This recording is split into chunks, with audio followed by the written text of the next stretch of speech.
A man doesn't fall when he's punched. He doesn't collapse from heartbreak, poverty, or even betrayal. No, he starts to rot the moment he smiles at what he should have walked away from. You weren't destroyed by a war. You weren't destroyed by losing her. You were destroyed the day you lowered your own standards just to keep a woman who stopped fearing the idea of losing you. Confucius once said, "The gentleman understands what is moral. The small man understands what is profitable." But today's men, they don't chase morality. They don't even chase profit. They chase chaos. Chaos dressed in perfume, speaking with pride, calling herself love.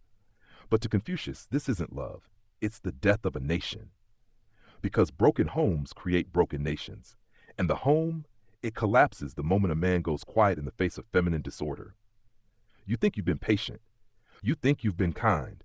But really, you've been scared. Scared to leave. Scared to lead. Scared to admit that the woman you love lacks discipline.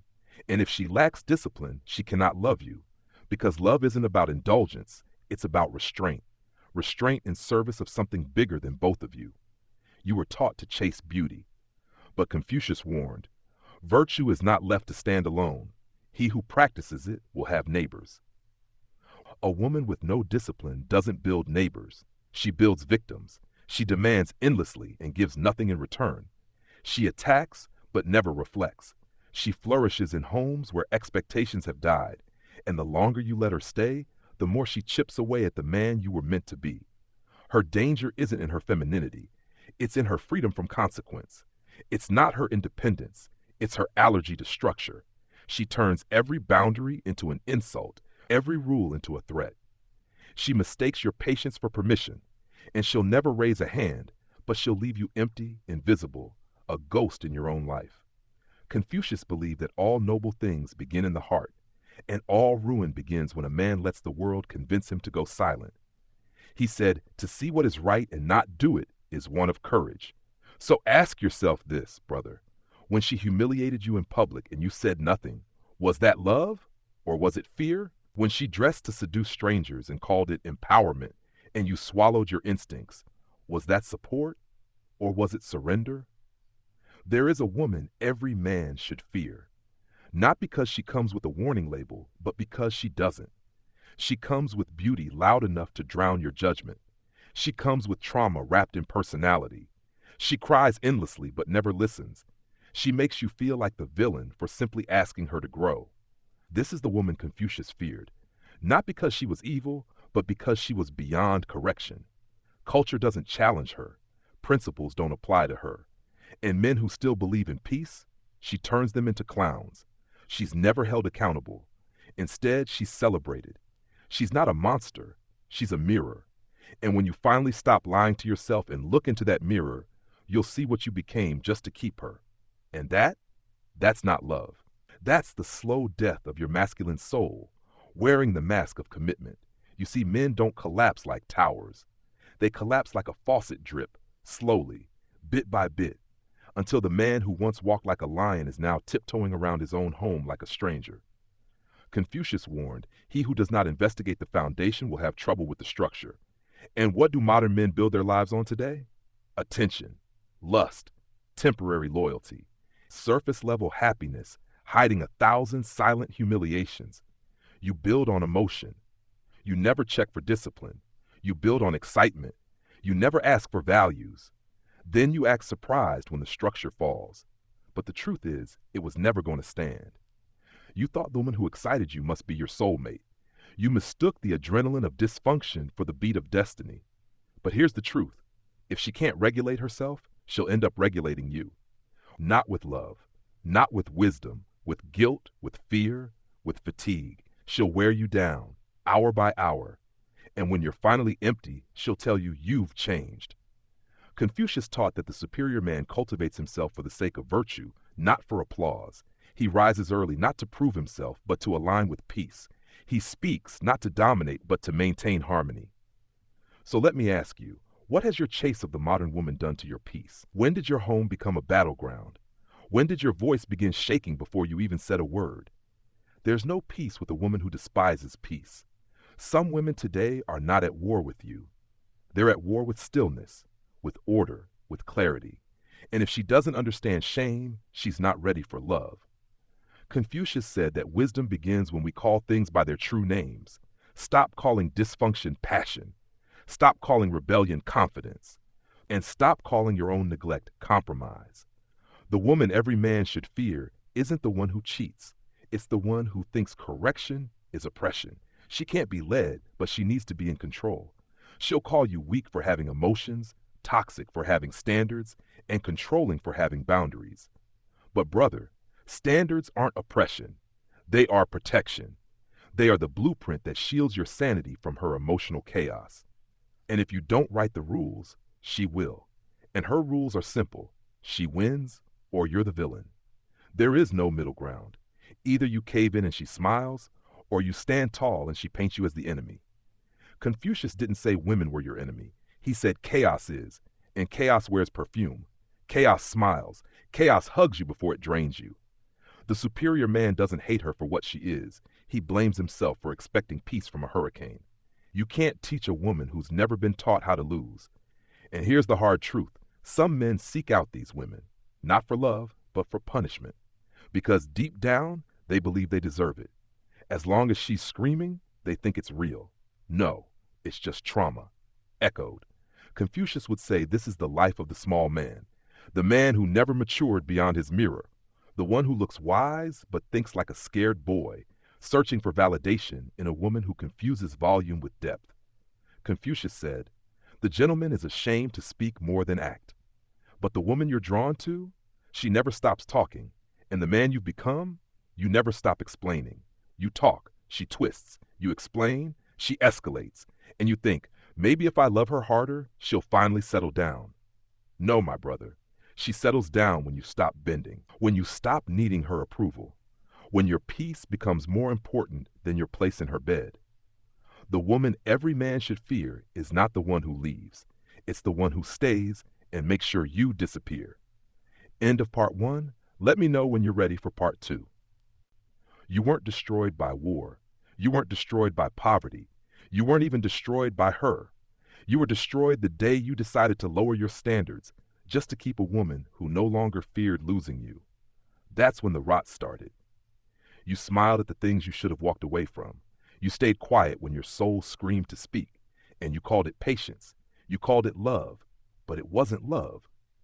It was fear. Fear of losing someone who had already stopped respecting you. Confucius once said, "To see what is right and not do it is want of courage." So let's get real. When she screamed at you in public and you just stood there, silent, was that love or was that cowardice?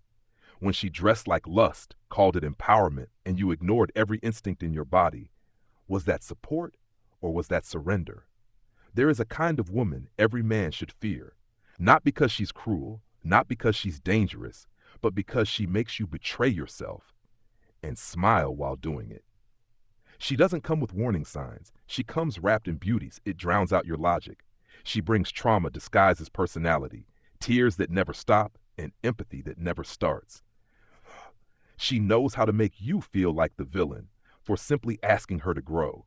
Confucius feared that woman, not because she was evil, but because she was untouchable. Untouchable by values, untouchable by correction, untouchable by any man who still believes peace is worth protecting. You can't fix her. You can't lead her. You can only lose yourself trying, because she doesn't view boundaries as structure. She sees them as attacks. She doesn't hear your silence as patience. She sees it as permission. She doesn't break you with force. She breaks you by making you laugh while you disappear. Confucius believed everything noble begins in the heart, and everything ruinous begins the moment a man lets the world tell him to silence that heart. So again, ask yourself, was it patience or was it paralysis? Was it support or surrender? Was it love or was it fear of being alone? The woman every man should fear doesn't raise her voice. She rewrites your values. She doesn't need a weapon. She has your guilt.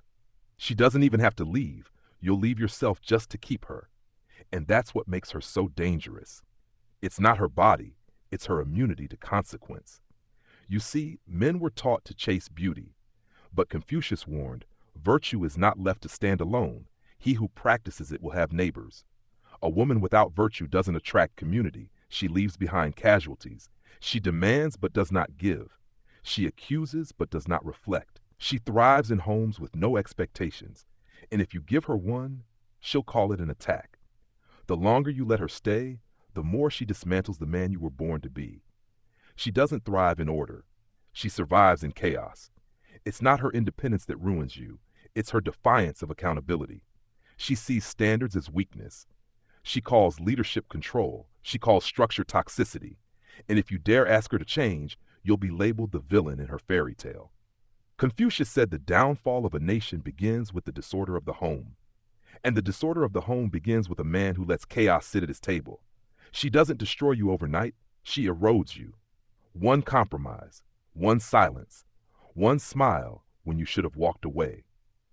Bit by bit, you go from a lion to a whisper, from protector to peacekeeper, from a king in his kingdom to a tenant in his own house. Confucius warned, he who does not investigate the foundation will have trouble with the structure. So ask yourself, what is your foundation built on? Lust? Validation? Attention? You thought because she excited you, she was meant for you. You mistook chaos for chemistry. But here's the truth. A woman who cannot regulate herself will regulate you. Not with wisdom, not with love, but with guilt, drama, and fear. She will drain your energy by the hour. And when you're empty, she'll say, "You've changed." No, brother, you didn't change. You just woke up. You just stopped calling her madness love. Confucius taught that the superior man cultivates himself, not for applause, but for alignment. He wakes early to master his mind. He speaks with discipline, not desperation. He sets order in his life, not because it feels good, but because it builds legacy. So ask yourself, when did your voice start shaking before you even opened your mouth? When did your home become a courtroom? When did you start measuring every word like it's on trial? There is no peace with a woman who despises peace. And there is no future with a woman who rejects correction. If she can't sit in silence, if she can't handle boundaries, if she sees every no as rejection instead of redirection, then she's not ready for love. Confucius said the beginning of wisdom is to call things by their proper name. So stop calling rebellion strength. Stop calling dysfunction passion. Stop calling submission maturity. Expectations are not oppression. They're structure. They're the walls that protect your mind from being invaded by emotional warfare. And if you don't build those walls, she will. And her rules are simple. She wins, or you're the villain. There's no middle ground when a woman sees correction as cruelty. Confucius didn't say women were enemies. He said chaos was. And chaos wears many faces, some of them gorgeous, some of them gentle, but all of them dangerous when unchallenged. A superior man doesn't blame her for what she is. He blames himself for trying to harvest peace from a storm. You can't fix what was never taught to be stable. So many men today are so starved for softness, they confuse boundaries with cruelty. But true feminine discipline is love, not emotional explosions, not constant critiques. It's quiet strength. It's apology without drama. It's correction without shame. But most modern men don't look for that. They marry disorder and then pray the house doesn't collapse. They confuse conflict with passion. They think being yelled at is proof that she cares. No, brother. You're just used to war. Confucius didn't want you to be loved hard. He wanted you to be loved right. End of part 2. Let me know when you're ready for part 3. She doesn't fear losing you because she's trained you to fear losing her. And the moment you accepted that imbalance, you stopped being a man and became her emotional insurance policy. Confucius said, "The expectations of life depend upon diligence. The mechanic that would perfect his work must first sharpen his tools. But you dulled your edge, you dimmed your light, you gave up your fire just to stop her from walking away." Here's the truth most men are too afraid to admit. She didn't destroy you. You destroyed yourself, one unspoken truth at a time. Every time you let her manipulate you and stayed silent. Every time she disrespected you and you forgave too quickly. Every time you slept next to chaos, hoping it would turn into peace in the morning. You gave her permission to keep going. You traded respect for comfort, and then wondered why she stopped admiring you. Confucius taught that balance begins in the heart, but order begins with the man.